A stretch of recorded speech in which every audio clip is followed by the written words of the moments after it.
Legendary England goalkeeper David Seaman was part of 3 World Cups, and I am beyond delighted to say he's joining us live now. Good morning, David. Good morning. Morning. Morning, Dave. What a joy. Morning, guys. Dave. How are you? All right, yeah. Dave, I think you might know this, but did you know Laura used to sign her signature and put safe hands next to it? It's ridiculous, isn't it? You're a hero. I used to do it on bits of paper and leave it around the house. It's odd. I was an odd kid, David, but you were my hero. As always, it's just lovely to hear your voice and have you on. David, you know when you see the scenes of the players getting off the plane and landing and getting into camp for World Cups and stuff, does it give you a bit of nostalgia?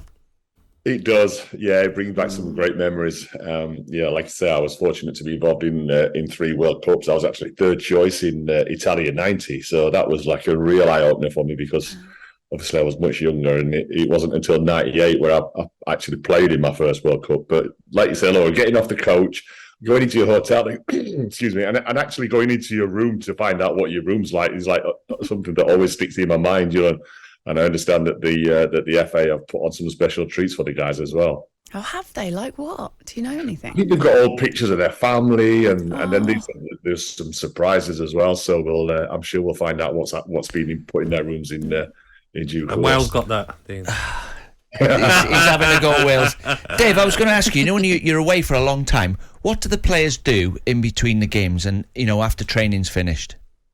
It's that's the main thing. Because it does get a little bit boring because you're not allowed to do a great deal. You can't leave your hotel. You can't leave your hotel because of security reasons. So what generally happens is especially in '98, like we had an underground car park that was full of amusement. It just got amusement. It turned into an amusement arcade.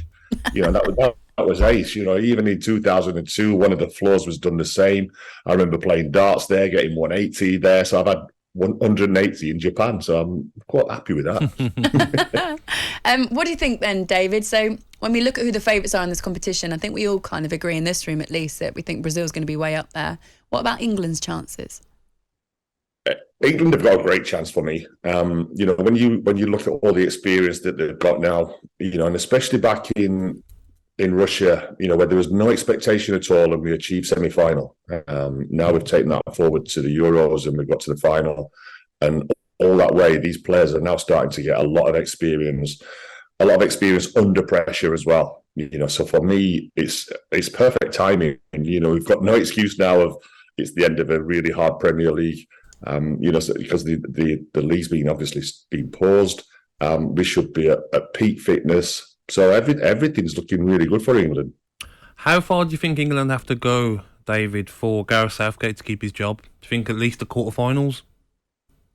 I think it's the way that if we go out, I would imagine quarterfinals is the least of what Gareth's expecting.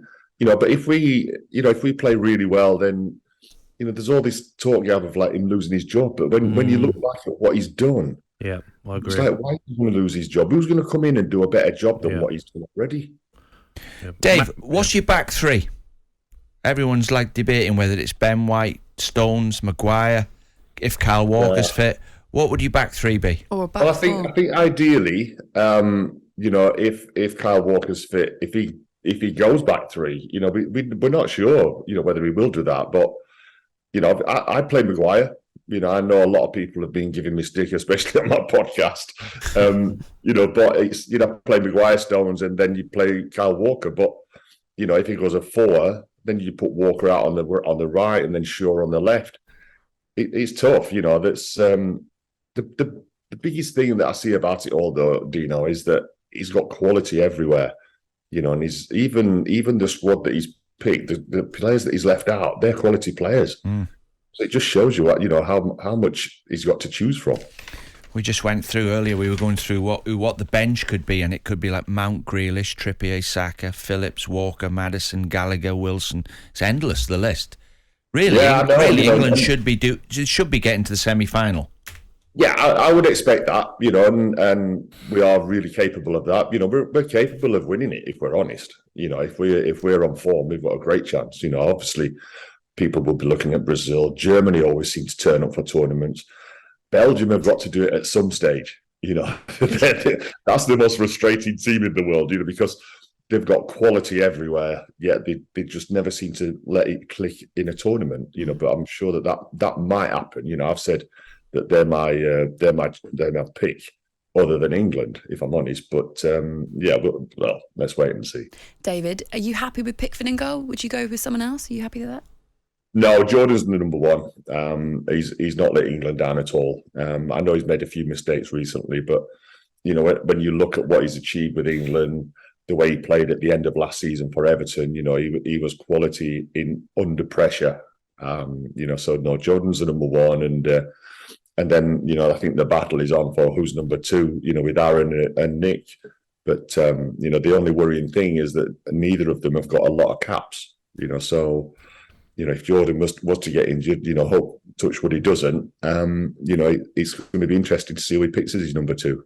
David, if you were the manager and you got that first game against Iran, would you field a slightly weaker side, or would you go all guns blazing? Do you want to see your 11 start from the very beginning and start to get settled and gelled?